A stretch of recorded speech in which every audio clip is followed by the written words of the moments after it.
नमस्कार। प्रभा साक्षी न्यूज नाटक और आप सभी का स्वागत है। प्रसिद्ध तबला वादक जाकिर हुसैन का अमेरिका के सैन फ्रांसिस्को में एक अस्पताल में निधन हो गया। उनके परिवार ने यह जानकारी दी है।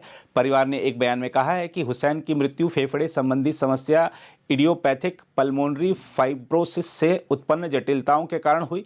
वह 73 वर्ष के थे। हुसैन पिछले 2 सप्ताह से अस्पताल में भर्ती थे। उनकी हालत बिगड़ने के बाद उन्हें आईसीयू में रखा गया था।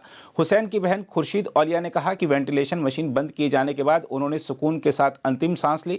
सैन फ्रांसिस्को के समय के अनुसार तब शाम के 4 बजे थे। प्रसिद्ध तबला वादक उस्ताद अल्लाह रखा के पुत्र जाकिर हुसैन का जन्म 9 मार्च 1951 को हुआ था। उन्हें उनकी पीढ़ी के सबसे महान तबला वादकों में से एक माना जाता है। उनके परिवार में उनकी पत्नी एंटोनिया मिनेकोला और उनकी बेटियां अनीशा कुरैशी और इजाबेला कुरैशी हैं। परिवार की ओर से जारी बयान में कहा गया है कि वह दुनिया भर के अनगिनत संगीत प्रेमियों द्वारा संजोई गई एक असाधारण विरासत छोड़ गए हैं, जिसका प्रभाव आने वाली पीढ़ियों तक बना रहेगा। 6 दशकों के अपने करियर में हुसैन ने कई प्रसिद्ध अंतर्राष्ट्रीय और भारतीय कलाकारों के साथ काम किया, लेकिन गिटार वादक जॉन मैकलॉगलिन, वायलिन वादक एल शंकर और ताल वादक टीएच विक्कू विनायक्रम के साथ 1973 में भारतीय शास्त्रीय संगीत और पश्चिमी जैज संगीत के तत्वों के उनके संलयन को काफी सराहा गया। हुसैन ने मात्र 7 वर्ष की आयु से ही तबले पर हाथ आजमाना शुरू कर दिया था और आगे चलकर उन्होंने पंडित रविशंकर, अली अकबर खान और शिव कुमार शर्मा जैसे दिग्गजों सहित भारत के लगभग सभी प्रतिष्ठित संगीत कलाकारों के साथ काम किया। योयो मा, चार्ल्स लॉयड, बेला पलेक, एडगर मेयर, मिकी हार्ट और जॉर्ज हैरिसन जैसे पश्चिमी संगीतकारों के साथ उनके अभूतपूर्व संगीत ने भारतीय शास्त्रीय संगीत को अंतर्राष्ट्रीय दर्शकों तक पहुंचाया।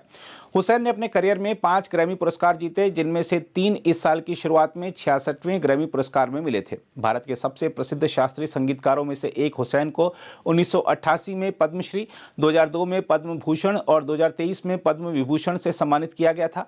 हुसैन के निधन के बारे में जानकारी मिलने पर मशहूर हस्तियों ने सोशल मीडिया पर शोक व्यक्त करते हुए उन्हें श्रद्धांजलि दी। हम आपको बता दें कि तबला उस्ताद जाकिर हुसैन ने 8 साल पहले बताया था कि कैसे उनके पिता अल्लाह रखा ने दुआ पढ़ने के लिए कहे जाने पर उनके कानों में तबले की ताल सुनाकर उनका इस दुनिया में स्वागत किया था। तबले को घर घर से लेकर अंतर्राष्ट्रीय स्तर पर पहुंचाने वाले जाकिर हुसैन ने बताया था कि उनके पिता ने उन्हें पहली बार अपनी गोद में लिया और कानों में तबले की ताल सुनाई थी। अल्लाह रखा एक कुशल तबला वादक थे और प्रतिष्ठित सितार वादक पंडित रविशंकर के साथ अक्सर संगत करते थे। हुसैन ने बताया था, मुझे घर लाया गया, मैं अपने पिता की गोद में था। परंपरा यह थी कि पिता बच्चे के कान में दुआ पढ़कर इस दुनिया में बच्चे का स्वागत करता और कुछ अच्छे शब्द कहता। उन्होंने मुझे अपनी बाहों में उठाया, अपने होठ मेरे कान के पास लाए और मेरे कानों में तबले की ताल सुनाई। मेरी माँ गुस्से में थी। उन्होंने कहा कि आप क्या कर रहे हैं, आपको दुआ पढ़नी चाहिए, ताल नहीं सुनानी चाहिए। जाकिर हुसैन ने बताया, इस पर मेरे पिता ने कहा, लेकिन ये मेरी दुआएं हैं, मैं इसी तरह दुआ करता हूं। उन्होंने कहा कि मैं देवी सरस्वती और भगवान गणेश का उपासक हूं। यह एक मुसलमान बोल रहा था।